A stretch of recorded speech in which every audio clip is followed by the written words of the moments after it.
Díomh Chorja agus fáilte isteach. Hello everyone and welcome in. Seo Aglah Buil na Misa. This is this month's member interview. Agus tá mé an seo le Anna-Karin. I'm here with Anna-Karin. Conna sa tá tú? Tá mé go bra, agus tú hain. Oh my god, gur fad, gur míle maith agat. So we're not going to waste any time. You know who I am. It's Misha Emma. I'm the Bannister Pobble, the community manager here at Bite Size. And really, these videos are all about the members. So I'm going to pass the mic over to you, Anna-Karin, and you can introduce yourselves to our viewers. Yes, so it's Misha Anna-Karin. It's also Vianlindon. So I am Anna-Karin. I'm from Finland. It's Fianlanach, May Achta Sulanish agam, Laurimber la Fianlanish agus Roint Germanish freshen. So I am Finnish, but I'm a native Finland Swedish speaker. I speak English and Finnish and some German also.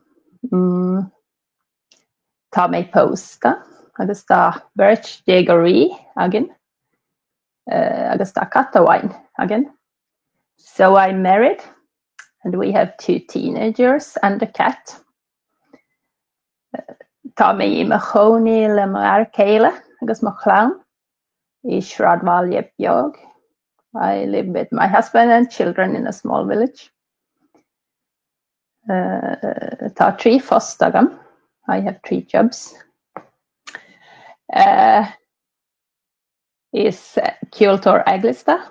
Agus Muntor Kjol agus Bon Ultramay. So I'm a church musician and a music teacher and a practical nurse. I think that's it. The basics. I hope. Yeah, brilliant. Really, really interesting. How does one with 3 jobs even find the time to learn Irish? We'll get to that. But Gaedal, she is first of all gur míle maith agat. Thank you so much. I always have to thank the members for taking time out of their day to chat to me here, because I really enjoy getting to know them better. Myself and Anna-Karin, we see each other online, definitely on the community bite-sized Pobble. But it's usually in written form, so it's always nice to have a little chat. So I suppose my first question would be, what was your first contact with Irish and what made you decide to go ahead and start learning the language? Yes, so I have no connections to Ireland, no ancestry or anything. But I've always liked the pictures from Ireland, with the landscapes and the castles and the villages. And so I think it's a very beautiful country. I have never visited yet, but I will someday. And I've always liked the way Irish people speak English. It's my favorite English accent. But I didn't know about the Irish language until a few years ago. So I remember my mother was listening to Johnny Logan when I was young, and yes, and then the whole river dance thing became very popular when I was in my teens, I think, with the dancing and the music, and I even bought a tin whistle then and learned a few tunes. But it wasn't until a few years ago that I really took an interest in Ireland again. As I said, I'm a church musician and I play a lot of funerals. And it was this one funeral where they wanted me to sing a song called I'll See You Again. And they said they had been listening to Westlife's version of that song. So they asked me to sing it something like them or do a version that was something like theirs. I had heard about Westlife, but I wasn't really familiar with their music or the band itself. So I listened a lot to their music, and I read about the band, researched a bit. And as I did, I came across pages about Ireland, and I looked at more pictures, and I read about the history and the languages. It was then that I realized that Irish is still a spoken language. I thought it was just this historical, traditional thing, lingering with the letters and all that. So I read about the Irish language then also, and learned that it's a very old language. And also about the 3 dialects I read, and in some pages it said that it's a dying language. And I think these 3 things made me interested in what it's all about, because the dialect I speak, or that are used here in Ostrobothnia where I live, they are also very old Swedish dialects. And then we also have like 3 dialects, one in the north and one in the middle and one in the south. Of course, they mix a lot, but the big picture is it's like that. And also, it felt like Irish is being pushed away, maybe by English. And that is also the case with our dialects here. They are being pushed away a bit. They're not wanted, it seems. So I think that's what got me interested in the language, in the Irish language.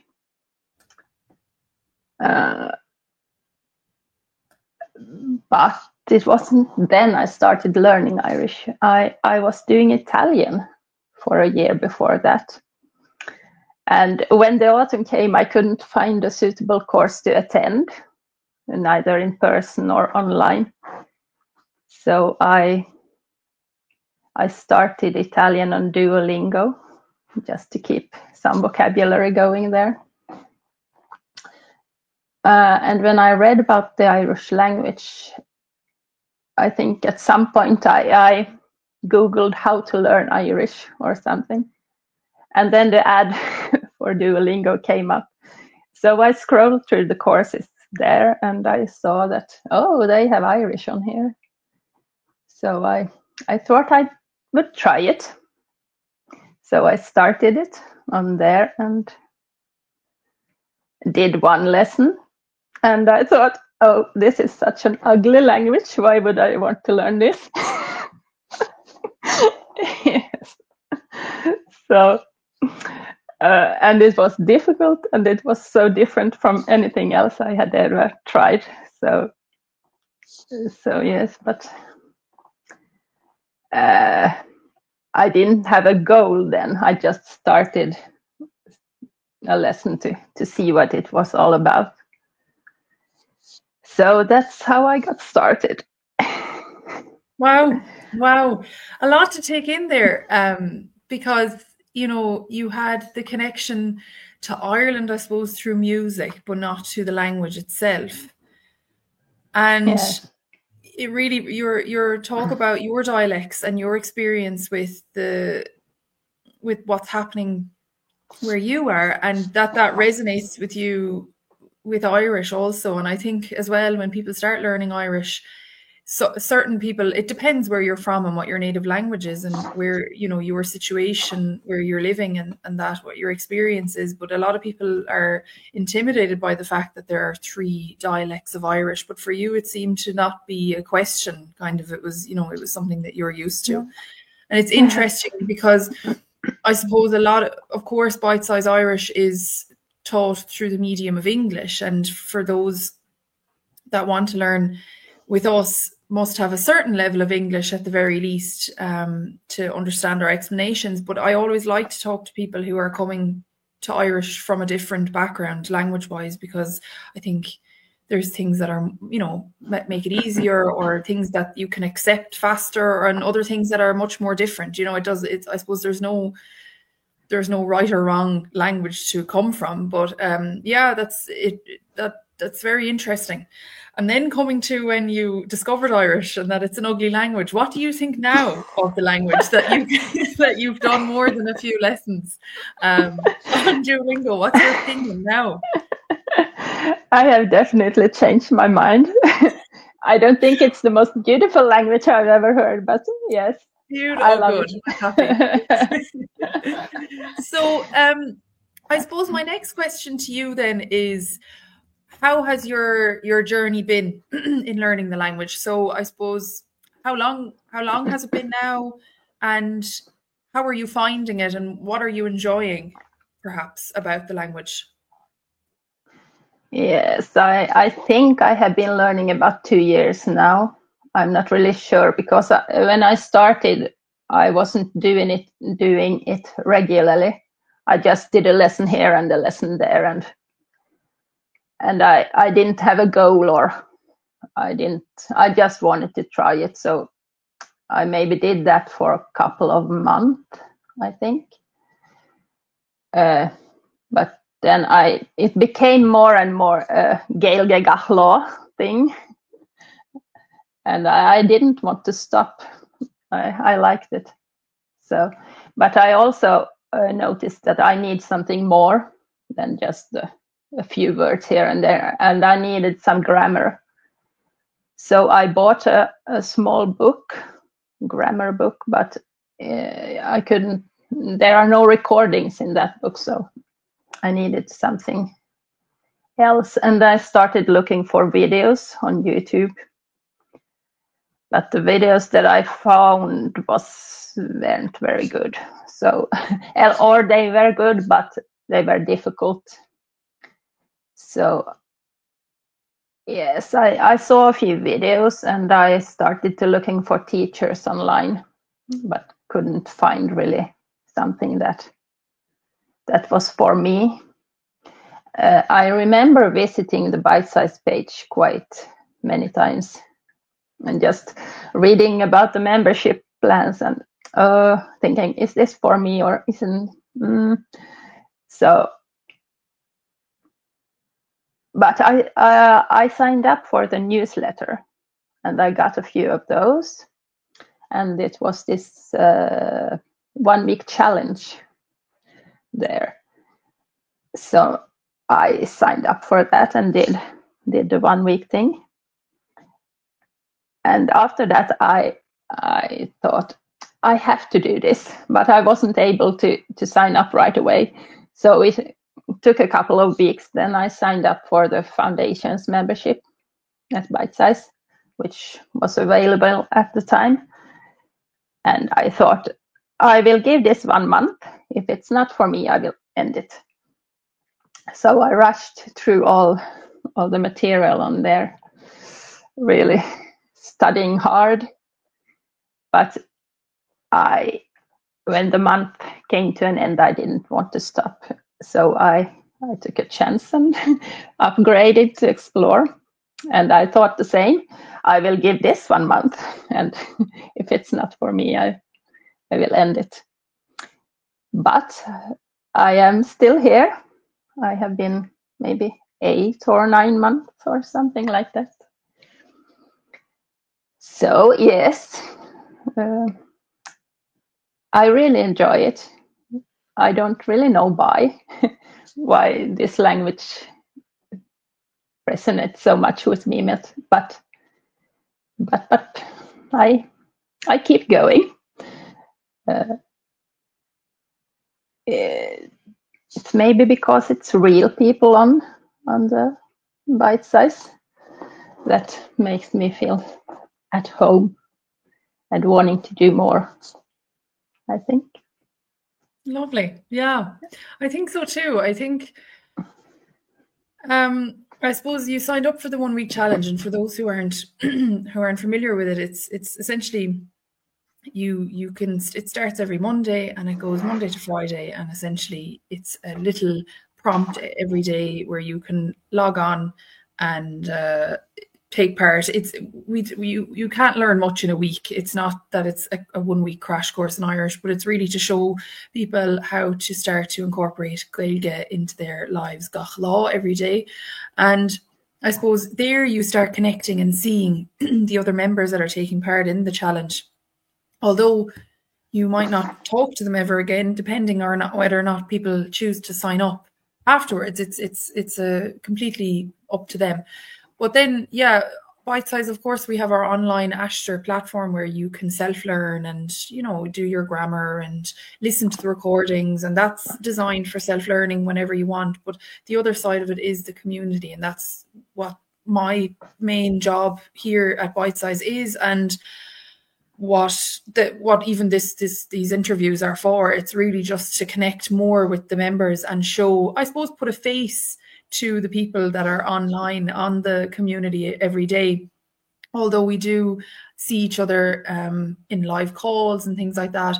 But I think, yeah, the motivation, and that's, I think, why Owen started it, wanted this community online, because it is difficult when you're learning a language, especially all over the world. If you're in Ireland, you can seek out a community, or if you're in a big city and you're lucky to have some sort of Irish language events happening near you. But if you're in, I suppose this gives the opportunity to everyone, no matter where you are around the world, to connect with other learners and people that are on the same journey as you. They might not be on the same level of Irish as you. We welcome all levels of Irish. You don't have to be a certain level. You can only have a couple of focal, a few words. But yeah, I think that really helps motivate people to learn and to log on again and see what other people, I think you learn from others as well. And Anna-Karin, I see you logging on and really, taking part in my daily challenges. And, my job is to give some light direction. I'm giving light corrections here and there. I don't correct absolutely everything. But I see it's lovely for me, and I say this a lot in my interviews, it's lovely to see people develop, because I do notice it's not like there's thousands of people and I can't keep up with who's online. I feel a personal connection to most of the members on who are on Pubble and who are, I suppose, generally there at least once a week. And it's lovely for me to see the connection grow between the members themselves, and also see the progress of your language skills as you write more, and the confidence. And eventually then the member is coming to talk to me on YouTube, because that's also a step, isn't it? It's not easy to get online in front of however many subscribers we have. But yeah, I think that's a good point, that you can be motivated by other learners. And I'm happy you mentioned that, because I agree with it, and it's really nice. So you say you have other languages. How are you finding Irish in the sense of your experience with the languages that you can speak? And maybe what do you like and what do you not like about the language? Or maybe not even dislike and like. Maybe what are you finding easier and more difficult? Whatever you want to answer there. Yeah, so I don't find Irish very difficult.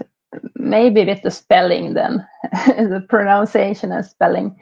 Because if I compare it to Finnish, it's the complete opposite. You write a lot of letters, but you also have to say every single letter. But that's not the case with Irish. It's Swedish is almost the same as Finnish, but not.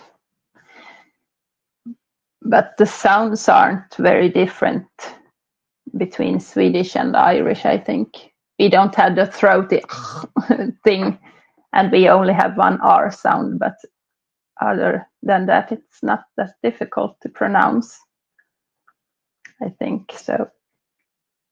But it's a different language. It's not related. Swedish and English are related languages, and also German, so they are easier to learn. But this is a totally different language than anything we have here. So that's a challenge. Yeah, I think when I see here, I'm based in Germany, and you have some German, as you said. For me, I noticed that my German students can pronounce their L's much better, the slender and the broad L, like the L versus the L. And some people coming from English speaking backgrounds don't get that subtlety. I think it's it's interesting that certain sounds are there in Irish that people wouldn't necessarily think about. You know, they just see an L and approach it from an English point of view, whereas, you know, there are two L sounds there. Do you think that your knowledge of, or I suppose how I'm wondering about the grammar. I'm always interested in grammar. How is the grammar for you? Irish is a verb, subject, object language. How are you approaching the grammar? Yes, well, I'm not very good at grammar, but I try to think about it at least. I have my little grammar book, this one. So I try to look things up every now and then. Good. But yes, grammar is not my. I'm not very good at German grammar myself either. Sorry, I'm not very good at German grammar. Irish grammar, I've slowly gotten my head around it over the years. I've had no choice. But with German, I'm ignoring certain parts of grammar that I don't want to approach. One more question for you then. What's your advice to someone who's thinking about starting to learn Irish? Someone like yourself. Don't be afraid of trying. Yes, and you have to, if you want to learn a language, you have to put in some work. It will not come just from the sky. And you have to commit a bit if you want to learn it, and be patient. It takes time to learn a language. But yes, don't be afraid of trying, I'd say. Lovely. I agree with you. People are quick to start, but then quick to give up because they get frustrated with themselves and they think that they're not able to learn a language, or that they're not very good at this or that. You have to have patience with yourself and with, you know, the process of learning, for sure. And yeah, don't be afraid. I like it. Nice and honest, straightforward advice here that I think it applies to every language, not just Irish. You'll be learning. I'm still learning German, and I'm here a while now. So, and I'm still learning Irish as I go. Every day I learn something new. So yeah, gur míle mahagat, Anna-Karin. I want to say thank you for taking the time. For anyone that enjoyed this conversation, or if anything in particular resonated with you, leave a comment below, of course, or on the blog post, which is linked in the bio. If anyone is interested in what we have to offer here at Bite Size, you can go to our memberships page. We have some different memberships on offer for hopefully to suit everyone, no matter where you are on your journey. Are you in the start, in the middle, or, you know, a little bit more advanced in the language? We have something hopefully that will suit you. And Anna-Karin, I will hopefully talk to you online on Pobble soon enough. Yes, and definitely. Transform your Irish language journey in 1 week. Take the Gaeilge Gach Lá 1 week challenge starting Monday. It doesn't matter if you're just starting off, coming back to Irish, or you're already an active learner. Go to challenge.irish or click the link in the description.